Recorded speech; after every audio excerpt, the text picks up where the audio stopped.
Please, আমি জানি আমার বন্ধুরা সব কিছু মেনে নেবে। আজ যে কথাটা বলতে এসেছি সেটা আমার তরফ থেকে প্রতিবাদ বলতে পারে। আমরা তো আর গিয়ে রাস্তার প্রতিবাদ করতে পারি না, তাই সারাক্ষণ মাথার ভেতরে আমার এই জিনিসগুলো ঘোরে। তা কাদের শোনাবো? সোশ্যাল মিডিয়া তো এখন আমাদের এই প্ল্যাটফর্মটা দিয়েছে কিছু মনের কথা বলার জন্য। শুভ সন্ধ্যা, আমি কাবেরী আবার একটা নতুন ব্লগ নিয়ে তোমাদের সামনে চলে এসেছি। এখন ঘড়িতে বাজে 6:10। আমি আজ যে দুটো বিষয় নিয়ে আলোচনা করতে এসেছি সেইটা প্লিজ তোমাদের কাছে রিকোয়েস্ট, মন দিয়ে শোনো। একটুখানি ব্লগটা দেখার পর ব্লগটা বন্ধ করে দিও না, পুরো ব্লগটা একটুখানি দেখো। হ্যাঁ,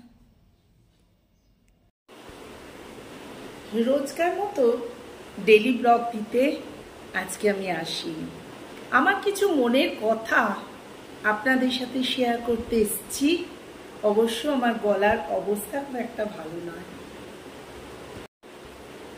আচ্ছা বন্ধুরা, তোমরাই বলো, আজকে আমরা কি আর মানুষ আছি গো? এইটা ভাববি দিদি কি বলছে, না আর কি মনুষ্যত্ব বলে আমাদের কিছু আছে? আমার তো মনে হয় আমরা সেই ফিরে যাচ্ছি আমাদের পুরনো পূর্বপুরুষের কাছে।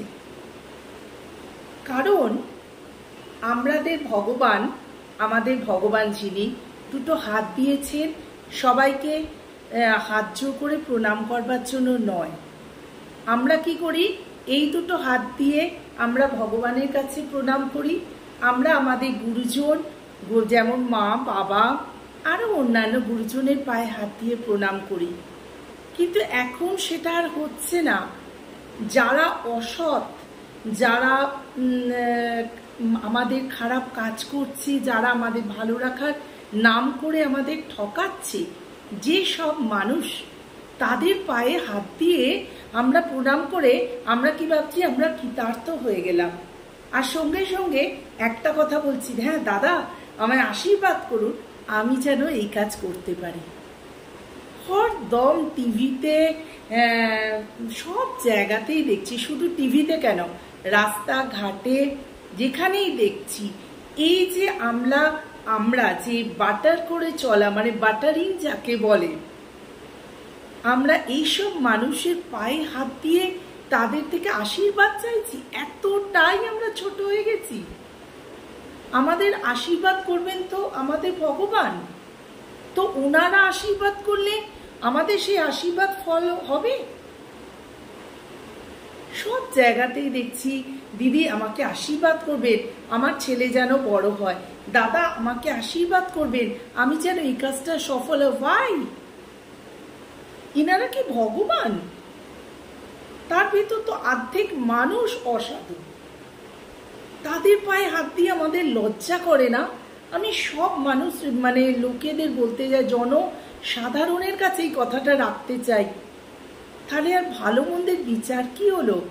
আমাদের দেশে সত্যি মানে যা অবস্থা, আর এই মানে কি বলবো, এই কথাটা বলবার জন্য আমার মাথার ভেতর ছটফট করছে যে আমরা কি সত্যি আমাদের মনুষ্যত্ব হারিয়ে ফেলছি? তোমরাই বলো। 2 নম্বর, 1 নম্বর তো হলো, 2 নম্বর হচ্ছে রানু মণ্ডলের কথায় আমি আসছি।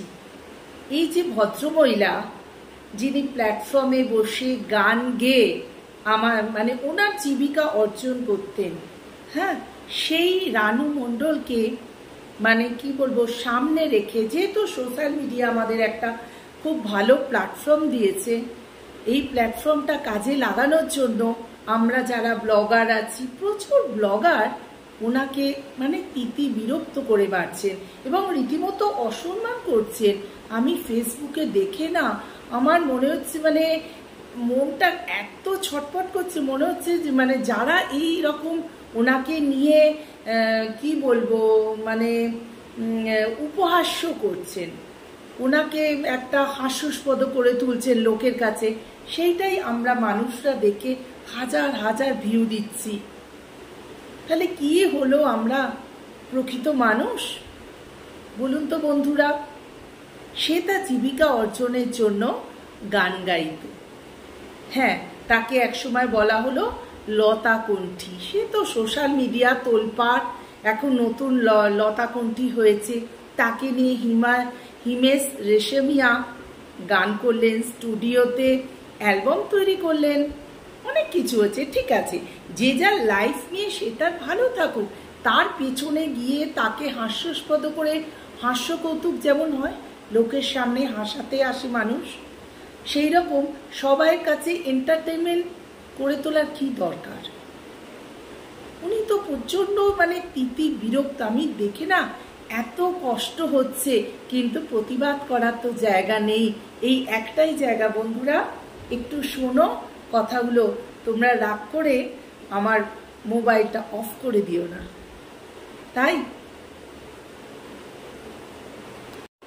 তাই তো আমি বলছি যে আমরা কি ভালো আছি? আমরা কি করে ভালো থাকবো? যে মানুষ যা যা জীবিকা অর্জন করে ভালো থাকার চেষ্টা করছে, আমরা সেখানে গিয়ে কি করছি?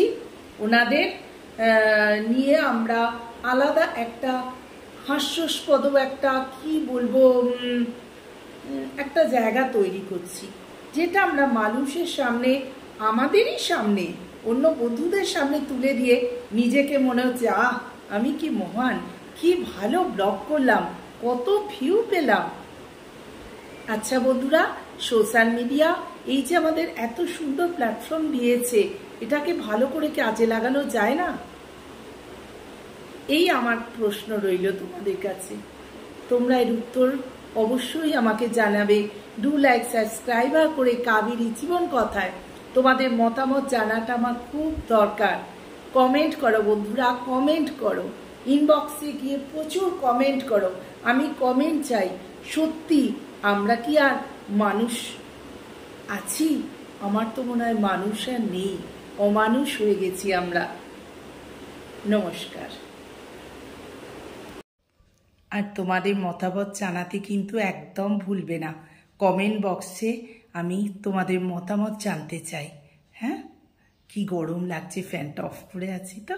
চলো।